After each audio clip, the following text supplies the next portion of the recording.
Guys मैंने धो दिए हैं कपड़े, छत पे आ गई मैं अब कपड़े सुखाने के लिए। मैंने सोचा चलो नीचे देखती हूँ क्या होगा।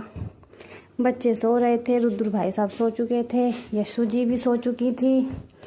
मैंने बाहर आके देखा माँ रसोई में लगी हुई थी। माँ कर रही थी मट्ठी बनाने की तैयारी, क्योंकि माँ का देवता कह रहा है कि मेरे लिए नानी मट्ठी बनाओ।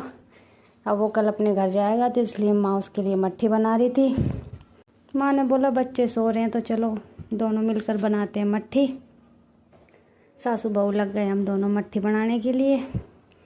मैंने कहा चलो माँ करती हूँ आपकी मदद। वैसे माँ हमारी मट्ठी बहुत अच्छी बनाती हैं, सॉफ्ट सॉफ्ट सी बिल्कुल ही मैदे की। दोनों सासू बहू टेंशन फ्री लगे हुए थे, कोई टेंशन नहीं, बच्चे आराम से सो रहे थे।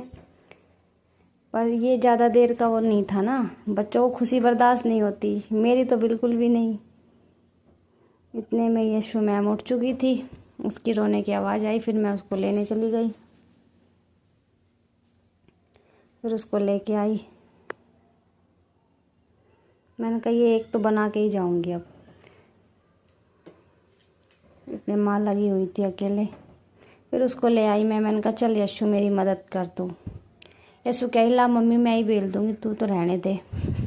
मैंने कहा नहीं नहीं बहन मैं तो आप ही कर लूँगी, तू इतना काम करेगी नहीं, इतना बिगाड़ देगी। फिर मैंने इसको बहलाया।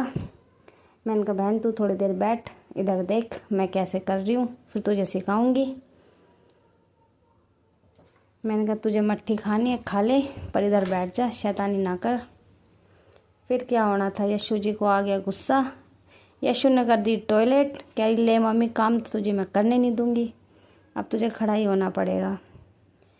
ये ऐसे ही करती जब मैं कोई काम करती हूँ तो। कर दिया सुसु। चलो भाई अब इसको संगवाओ, यही है मेरा काम। माँ बेचारी अकेली लगी हुई थी। गाइस इस तरह हमारी मट्ठी बनकर हो गई तैयार। आप सब खा लो। आज का व्लॉग आप सबको कैसा लगा? Bye bye.